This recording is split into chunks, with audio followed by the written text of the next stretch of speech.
नाज़रीन, थाणे बुलाखान में भी करबला के शहीदन के भेटा पेश करण जे लाइ सवीलुनि जा स्टाल लगाया विया आहिनि। शहबाज़ उमरानी की रिपोर्ट। करबला के मैदान में दीन इस्लाम की खातिर लाजवाल कुर्बानियों ॾींदड़ हज़रत इमाम हुसैन अलैहिस्सलाम ऐं संदसि जानसार साथियुनि की याद में थाणो बुलाखान शहर के मुख़्तलिफ़ चौकनि ऐं रस्तनि ते सबिलुनि जा स्टाइल लगाए उञायल माण्हुनि खे शरबत ऐं पाणी जूं सबिलूं पियारियूं पियूं वञनि।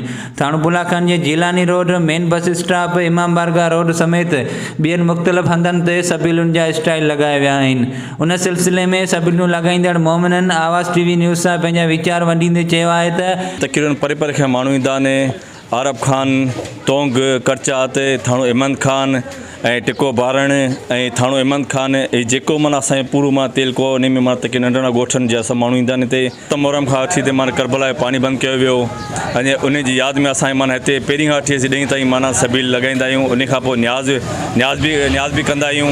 हर साल मोहरम शरीफ़ में सदाईं आवाम की खिदमत कंदा आहियूं। सबील लगाईंदा आहियूं इमाम हसन हुसैन जी हर साल जी हिन साल बि। ये सबील जेका जिलानी रोड जे चौक ते लॻल आहे, हितां खां कोहिस्तान जो हर माण्हू जेको सो हितां मटे पियो ईंदो। ख़ासि करे औरतुनि जी तमामु वॾी रश हूंदी आहे ऐं सॼो ॾींहुं हीउ रोड मसरूफ़ रहंदो आहे। 9 तारीख़ ते तमामु घणी रश, 10 ते वरी शहर जूं औरतूं मर्द सभु हितां मटींदा आहिनि। तक़रीबन 25 सालनि खां असांजे मुर्शिद मुरबी हज़रत सोढ़ा साईं जे ज़माने खां इहे सबील इन सादे नमूने सां हुसैनी सबील जे नाले सां रवां दवा आहे ऐं इंशाअल्लाह क़यामत ते हलंदी रहंदी।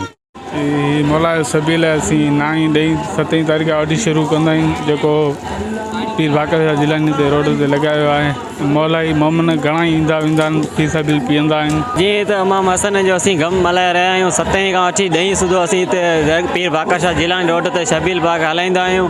त काफ़ी औरतूं ऐं काफ़ी काफ़िला हितां लंघींदा आहिनि। गर्मी शदीद हूंदी आहे, इन करे असीं हर साल वांगुरु हिन साल बि 3 ॾींहं लॻाईंदा आहियूं शबील। तव्हां माण्हुनि जा वीचार ॿुधा। हुननि जो चवणु आहे त असां हर साल इमाम हुसैन अलैहिस्सलाम ऐं संदसि साथियुनि खे पुरसो ॾियण लाइ ही सबीलूं लॻाईंदा आहियूं ऐं आईंदा बि सबीलूं लॻाईंदा रहंदासीं।